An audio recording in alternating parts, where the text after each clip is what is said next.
Here on Bad Things in History, we touch on a wide range of topics, including famine, execution, cannibalism, war. Then there's this week, and Octopus Wrestling. I just don't know what to say, but here goes. People all over the world and throughout history have enjoyed sporting events. Whether they participated directly or simply observed, athletic competition has captured the attention of humanity for untold generations. If you look at the history of sports, many of the games are extremely violent and disturbing compared to their modern counterparts. For example, the Romans enjoyed gladiatorial combat, which would never be allowed today. Some Mesoamerican tribes even replaced combat with a sporting event and the losers were sacrificed. Most athletes today don't have the option of participating in deadly games of the past, and laws usually prevent them from creating new games that are equally deadly. Sometimes they fill the void with new and strange sports that nobody expected or wanted. Today we're going to look at the strange phenomenon of octopus wrestling. The octopus. The term octopus refers to over 300 species of mollusks. They are similar in that they have 8 arms, soft bodies, 2 eyes, and a beak. The octopus can be found in various parts of the ocean. They inhabit coral reefs, the open ocean, and some varieties live in the deepest depths. Most species can also camouflage themselves. Their soft bodies allow them to change shape and fit into almost any space. Most species of octopus can also change the color of their bodies to match their surroundings. The lifespan of these animals is usually short. Some species only live for 6 months. The Giant Pacific Octopus can live for up to 5 years, which is exceptionally long for these creatures. Except for the Pacific Octopus, most members of this family do not survive long after reproducing. When an octopus is born, it doesn't receive any education from its parents. Yet they learn fast and are problem solvers. In captivity, it has been possible to train an octopus to navigate a maze. Other problem-solving experiments have shown they do have short-term and long-term memory. There are also some claims that an octopus can learn by observation, which is an uncommon talent in the animal kingdom. They exhibit play behavior, which is another sign of advanced cognition. And in the wild, they are very smart when it comes to finding food. It isn't uncommon for an octopus to board a fishing boat and start eating the crab and fish it finds. In some cases, scientists have even observed that an octopus can use tools. One specimen was filmed collecting discarded coconut shells. It used them as a shelter. In terms of defending itself, the octopus doesn't have many options. It is a source of food for many animals, so hiding is its primary defense. If unable to hide, they can release ink, which makes it hard for predators to follow. In extreme conditions, they can even detach an appendage to distract a predator. The fact that most species of octopus are not aggressive is a mostly modern revelation. Throughout much of history, they were considered dangerous. The persistent belief that the giant octopus was a vicious and dangerous animal is the reason why some people thought wrestling one made sense. Octopus wrestling is my hobby. The United States was introduced to the idea of octopus wrestling by an article in the April 1949 edition of Mechanix Illustrated. The author related a story of his time in Tahiti. He claimed that he asked the locals if they knew of a good octopus hunter. It took a week, but finally he found an 18-year-old boy named Rue, who was supposedly the best hunter on the island. They went searching for octopus along the nearby reef. The first octopus encounter did not resemble wrestling in any meaningful way. The author wrote, "It was difficult to spear the octopus if it were far back in the coral caverns, but Rue had his own system for drawing the creature out. Retreating a short distance from the lair, he would take up his flute and play weird tunes upon it, the way a Hindu fakir charms a cobra. His piping would soon attract the octopus from its cavern. First, the globular horned head, then the long tentacles with their double row of cup-like suckers. Out of curiosity, the octopus would approach within striking distance. In a split second, our spears would speed into the revolting mass. Then there would be a human-like moan, and the water would be clouded with sepia. The long tentacles would flay the surface of the lagoon in a savage fury as the monster tried to rid itself of our spears, which were firmly embedded in its head. If necessary, another spear would be dispatched into the writhing hulk. It took a long time to tire the octopus, and we had to hold firmly to the ropes attached to the end of the spears to prevent it from sinking to the bottom of the lagoon where it would be lost to us.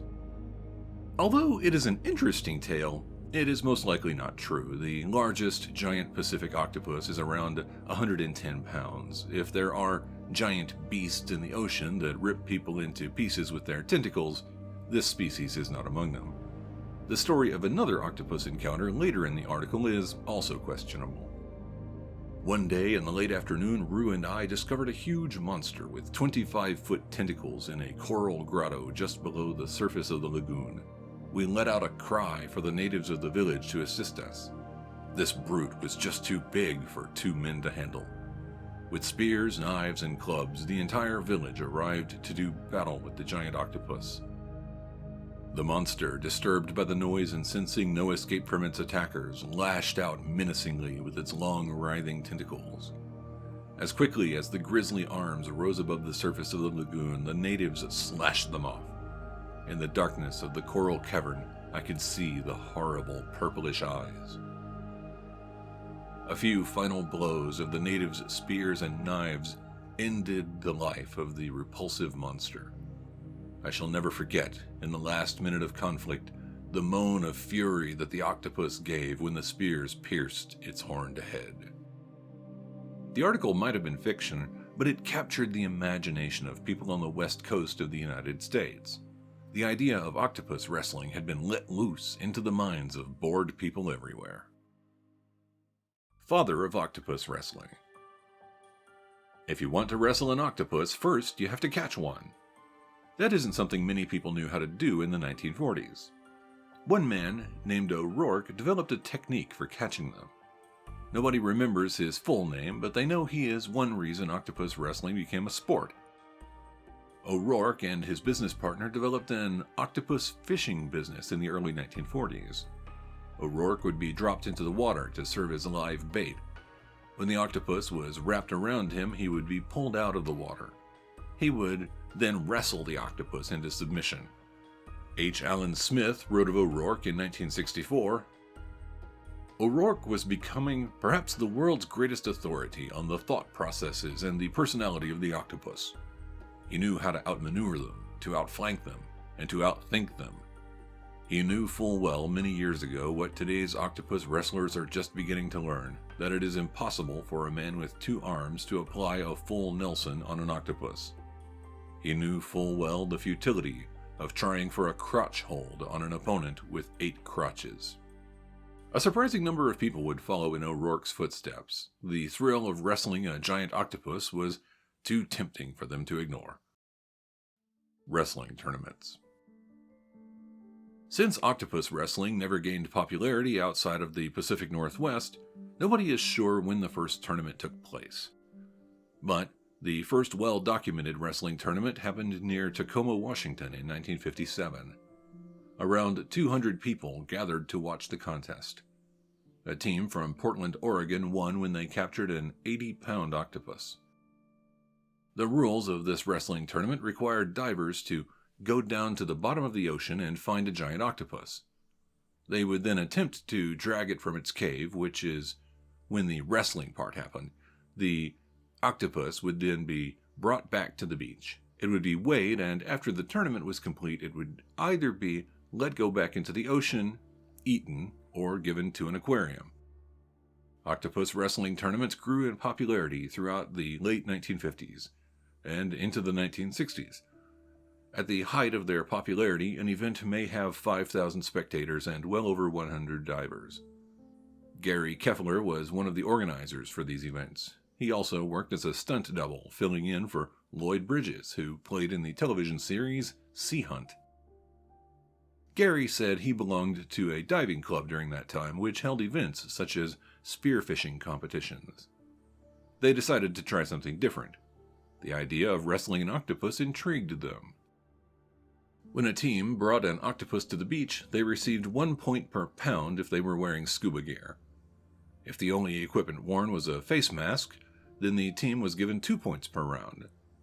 The idea being that it was more dangerous to wrestle an octopus without an air supply. Gary Keffler said that his team participated in the sport for 3 or 4 years, then moved on to other things. The phenomenon of octopus wrestling didn't last much longer and mostly ended by the mid-1960s. In 1976, the state of Washington made sure that there will never be a resurgence of this strange sport. A law was passed which makes it a crime to capture or harass an octopus.